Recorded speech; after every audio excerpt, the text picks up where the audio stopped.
Hello everyone. Today I thought of discussing a kind of revising an area from the Victorian literature, Victorian era or Victorian age. In some of the previous sections, we have seen the social, political, economic, religious, cultural, and other kinds of changes that have happened in the Victorian society. We have seen the parliamentary reforms. We have seen the religious, dimensions and dilemmas in the society. We have seen how Victorian society was emerging as an industrial nation during this period. And now we need to discuss how these social, political, and other kinds of changes have influenced or in a way constructed the Victorian literary sensibility.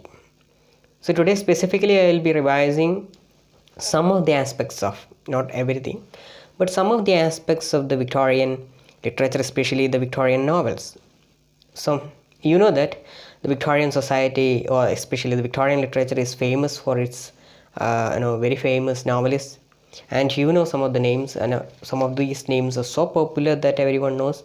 For example, the Bronte sisters, especially the Charlotte Bronte, Charles Dickens, William Makepeace Thakaray, Anthony Trollope, George Eliot, Robert Louise Stevenson, Thomas Hardy, and so many others.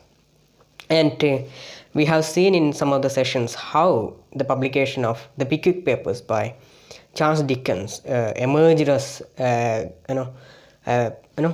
kind of a scenario or a kind of a situation in which that changed the previous notions of literary market, because it has changed the literary market forever.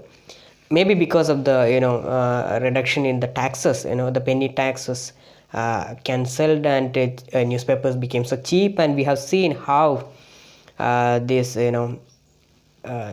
moving libraries, circulating libraries and cheap books became so common, and there is a kind of a democratization of literature.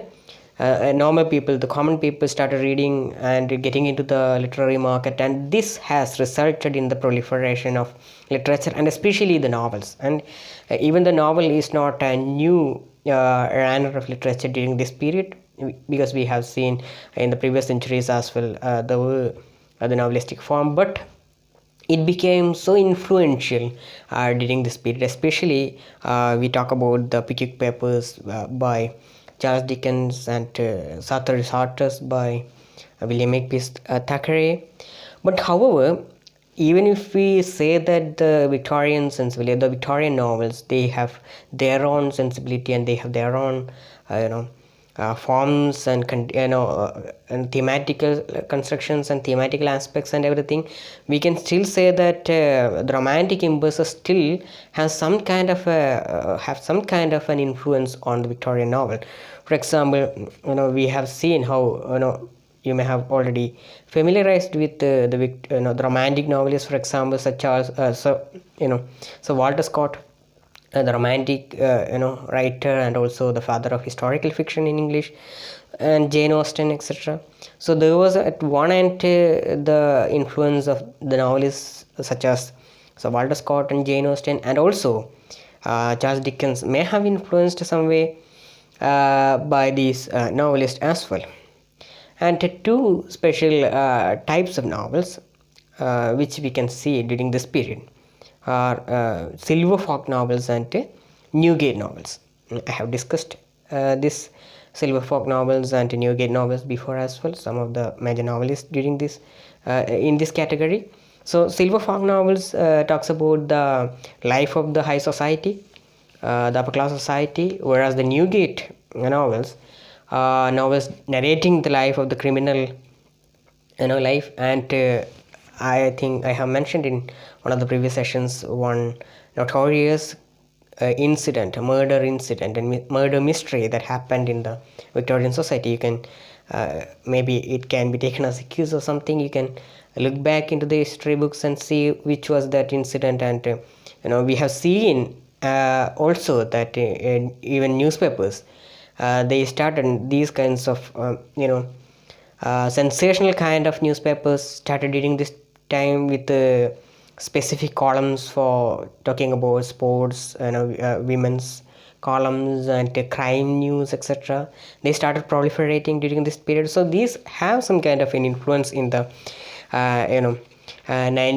during the Victorian period as well. And in the 1830s and 1840s, we can again see other kinds of novels, such as condition of England novels and also the social problem novels. So these novels, they started addressing wide-ranging problems encountered by a newly urban and industrial nation. Their narratives of family and domestic crisis unfold against the backdrop of urban scholar. So how these industrial nation, newly emerged industrial nation, how they managed to survive, or what are the issues addressing them, which are the problems encountered by them, which are the opportunities for them. In fact, according to for some critics, they say that the entire British society, the history of the entire British society can be put it into three major phases of history. In the early phases, we have had a British society which was completely agricultural, with the old barons and Gothic structures, and highly kind of a society, agrarian kind of a society. Then we have this period, especially the Victorian period, and all, we can see the emergence of an industrial nation, which with Manchester, Leeds and other cities became industrial, highly industrial, with towns and factories and cities and emerging businesses and all that. Then after the World War, we can see a postmodern society with losing its previous glory, but relying on more other forms of businesses, etc. So during this period, we can see the emergence of an industrial society with the factories and everything. So the problems unfolding in these societies, the problems associated with an industrial nation, have been portrayed well in the novels of this period. Then they have started addressing socio-economic problems of urban life, such as prostitution, drug addiction, starvation, slum conditions and crime. So we have seen that this society, on the one hand, it was advancing as an industrial nation, but on the other side, overpopulation and poverty was ravaging the society, and cholera epidemic was destroying the society. So these issues as well were addressed in the fiction of that time. So we can find the novels like Francis Trollope, Michael Armstrong or The Factory Boy, Benjamin Disraeli's Sibyl or The Two Nation, Charles Kingsley's Yeast, and also Archon Locke, and Charlotte Bronte's Shirley, and Elizabeth Gaskell's Mary Barton, a very influential novel, Mary Barton, Ruth, and then later she published North and South. All these novels, they have started addressing complex problems of economic and social strife, often providing solutions by representing resolution within the domestic sphere. So these are some of the examples of the novels. And another type of novels that we can find, Newgate novels, or the Silver Folk novels, or the Condition of England novels. These are all the divisions of novels from a thematic point of view. From a structural point of view, if you take it into consideration, the structure of the novel, there were a type of novels known as the multi-volume work, dealing with a lot of issues, complex issues and complex plot structures. For example, one most important and most famous novels of this period, Vanity Fair by Thackeray, William Makepeace Thakaray, his novel Vanity Fair has been described by Henry James as a loose and baggy monster. And we know that Thackeray has started his work as a journalist, and he has a penchant for the comic and other aspects of life. And this particular novel, it's a panoramic kind of a novel dealing with the various aspects.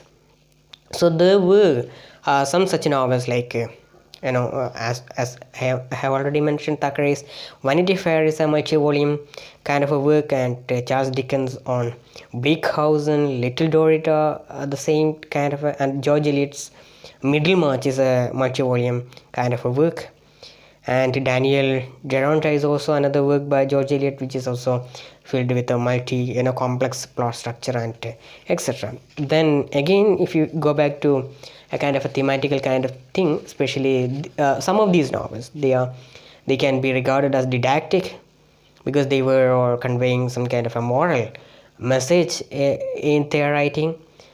One reason may be like that, during the early period of the early period of the growth of this novel, some of the sections of the society were not positive about the runner, especially the evangelical critics. They thought this novelistic form as a corrupt one. So maybe such kinds of criticism may have been may have been the reason why some of those novels were didactic, with started giving some kind of a moral message to the reader, and thereby reducing the criticism level against them. That may be the reason. So these are some of the points that I thought of sharing with you today. Of course, this is not the end of the session, because we have had so many issues and so many problems and so many ideas and features for the Victorian novels, and we will be continuing with the discussion in another video. Okay, so thank you. You go through the books mentioned, and try to identify how these kinds of issues, like social problems and such kinds of issues have been presented in the novels mentioned in the discussion. Okay, thank you. Bye. Have a good day.